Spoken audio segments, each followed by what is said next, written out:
como ya sabréis si habéis estado siguiendo nuestros streamings africanos, pero por si acaso lo repito, hemos tenido estos últimos meses unos acontecimientos bastante relevantes en el marco de la situación en el Cuerno de África. En enero nos encontramos con que Etiopía anunciaba que había llegado a un acuerdo con el gobierno de Somalilandia. Somalilandia es esta región del noroeste de Somalia que desde hace 3 décadas es independiente de facto, aunque no es internacionalmente reconocida por ningún otro estado. Bueno, pues Etiopía ha llegado a un acuerdo con este gobierno para el establecimiento de una base naval en la costa del Golfo de Adén y el uso del puerto de Berbera como puerto civil para la salida de mercancías por parte de Etiopía. Esto es particularmente importante porque una de las mayores prioridades para Abiy Ahmed, el primer ministro etíope, ha sido encontrar esa salida al mar para Etiopía. De hecho, se ha hablado en cierto momento sobre el riesgo de una guerra entre Etiopía y Eritrea para volver a recuperar esa salida al mar. Pero parece que finalmente Las mezclas lo hacen, o sea, estuvieron. sí. Pues entonces lo que ha pasado es este acuerdo por el cual se le otorga una cierta legitimidad internacional al gobierno de Somalilandia, a pesar de que no hay un reconocimiento directo por parte de Etiopía. Este es un poco más de facto, por así decirlo, y que podría llegar a hacerse oficial en algún momento. Y por otro lado, bueno, esto ha sido recibido con total hostilidad por parte de Somalia, porque estamos hablando de la entrada de tropas etíopes de manera no autorizada por el gobierno federal somalí en territorio internacionalmente reconocido como Somalia, el establecimiento de una fuerza militar permanente etíope, etcétera, etcétera, etcétera, toda una serie de eh, digamos, violaciones de la soberanía de Somalia que se han puesto, teniendo en cuenta más el historial que tiene Somalia con Etiopía, recordemos la guerra de Ogaden en los 80 y demás, que bueno, pues han puesto al gobierno somalí en pleno antagonismo con el etíope. En respuesta a esto, Somalia hizo un llamado, una solicitud, un pedido de ayuda internacional y este finalmente ha sido respondido, por además por un país al cual André y yo le hemos dedicado muchas horas en los últimos años, que es Turquía. Hace unos días, bueno, esta semana, se ha anunciado que Somalia y Turquía han firmado una serie de acuerdos que, entre otras cosas, incluyen que los... Turquía durante los próximos 10 años estará al cargo de la defensa de las aguas territoriales de Somalia, a cambio de recibir un 30% de los ingresos de la actividad económica dentro de estas aguas. Durante este periodo también desarrollará una flota para Somalia. Y bueno, por lo que hemos sabido hoy, porque se han filtrado más datos al respecto, más los tenido hoy mismo, se autoriza a Turquía a establecer bases unilaterales o conjuntas en cualquier territorio del país, de toda Somalia, y se refuerzan otra serie de, provisiones que ya estaban presentes, como el proveer entrenamiento para el ejército somalí, porque recordemos, señalemos que Turquía maneja la mayor base militar extranjera en Somalia hoy en día, que está en Mogadiscio, es un campamento de entrenamiento gigantesco, donde los asesores militares turcos entrenan al ejército somalí. Y bueno, toda una serie de medidas que básicamente yo lo hablaba con los compañeros en su momento, me parece, y bueno, lo he dicho en Twitter abiertamente, ¿no? Que prácticamente para mí con esto Somalia se ha convertido en un protectorado turco.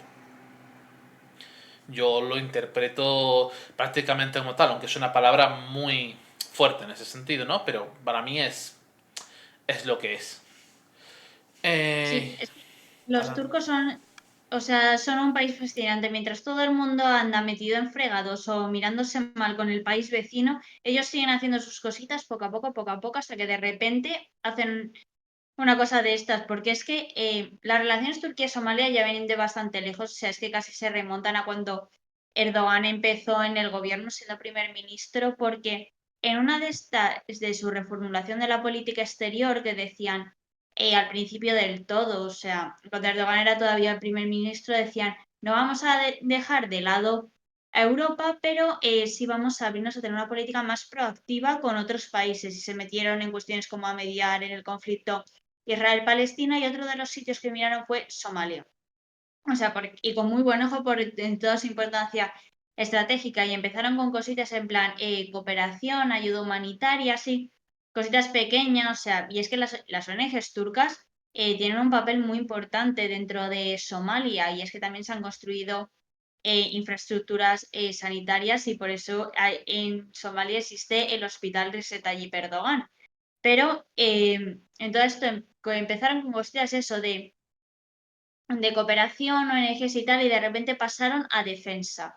En esto, porque la base de la Turksom es como es el campamento más grande que hay actualmente, pero es que no solo o sea, se limita a eso, sino que gente de la policía, de las fuerzas de seguridad de Somalia va a Turquía con gastos pagados, los forman allí y luego vuelven a Somalia. Eso es una herramienta de poder muy importante y de cómo trasladar tu cultura y aumentar tu influencia en otro país.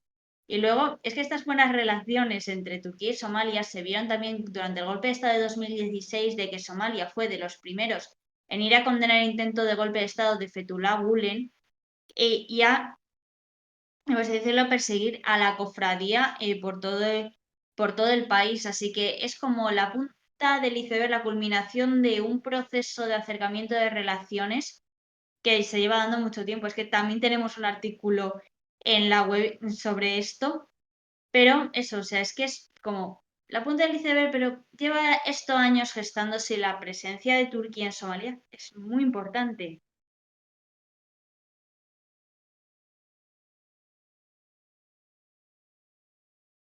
Nos están haciendo algunas preguntas. Bueno, nos preguntan si este movimiento está más relacionado con los intereses de la OTAN o con los de la propia Turquía. Yo creo que sin ningún tipo de duda este movimiento está muchísimo más relacionado con los propios intereses turcos que con los de nadie más, básicamente. Incluso más que los de Somalia, diría, incluso, en cierto sentido. Y a mí me recuerda mucho a la sorpresa, por así decirlo, que dio los acuerdos que hizo con el gobierno de Trípoli en 2019 en el marco de la Segunda Ujú. Guerra Civil Libia. Aunque parece una magnitud superior en cuanto a la importancia y la gravedad, por así decirlo, que tiene esta medida. Sí, Eh, porque es que además el papel de Turquía en África en general es que es una cosa fascinante, porque es que ya no solo todo esto, sino que también los tienes por el Sahel, que hubo una época en la que Egipto intentaba hacerle tapón a Turquía para que no aumentase su influencia en el Sahel, pero al final ha acabado pasando, y es que los tienes vendiendo drones, pero como churros a los países del Sahel, porque además de que son un arma bastante más asequible, es muy útil a la hora de la lucha contra el yihadismo en unos países tan extensos, pero que también son enormemente planos, no hay accidentes geográficos, así que las fuerzas aéreas en forma de drones vienen muy bien. Y es que realmente Turquía saca herramientas de poder de los sitios, pero como más peculiares, incluso o sea, dicen que se están abriendo como muchísimos kebabs en los países del Sahel, y es que eso también es un arma de poder. La gastronomía, la cultura, también son como esas pequeñas armas de poder más sutiles, pero que poco a poco dan pie a cooperaciones mayores. Por eso en Somalia empezaron con cosas de no ayuda humanitaria, no tal, y claro, la cosa fue escalando, escalando, escalando, hasta que ahora tenemos el acuerdo que se ha firmado. Así que esas herramientas de poder blando, más sutiles, que no llaman tanto la atención en medios de comunicación, son las primeras a las que hay que prestar atención, porque esas luego, eso, dan pie a proyectos mayores.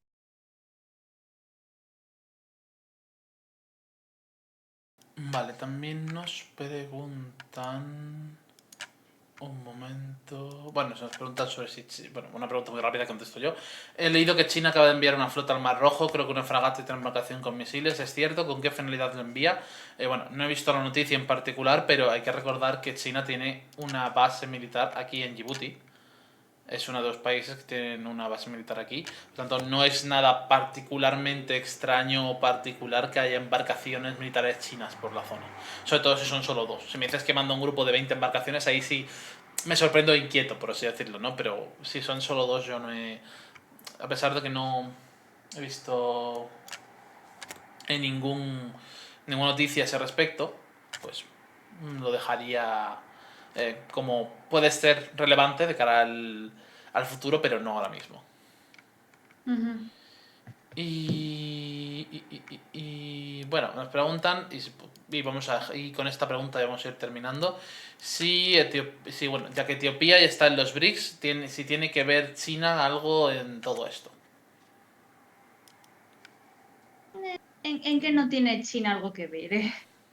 O sea, que Etiopía es bastante importante, pero también es eso, o sea, Etiopía también tiene su propia agenda. Actualmente, como comentábamos antes, los países africanos cada vez muestran más su agenda propia, que ya no es algún seguidismo de tal o cual, o sea, aunque sí que tiene unas relaciones importantes con China, o sea, no son, o sea, como decíamos, su protectorado ni nada. Etiopía tiene su propia agenda y es que además Etiopía es una potencia regional muy importante, así que tienen un peso político considerable. No creo que solo le interese a China, sino que también a otros países de los BRICS, porque es que eh, tener a África en estas instituciones internacionales cada vez se está volviendo más y más importante, porque eso, la amistad de los países africanos cada vez está más codiciada y que cada vez tienen como una mayor proyección internacional.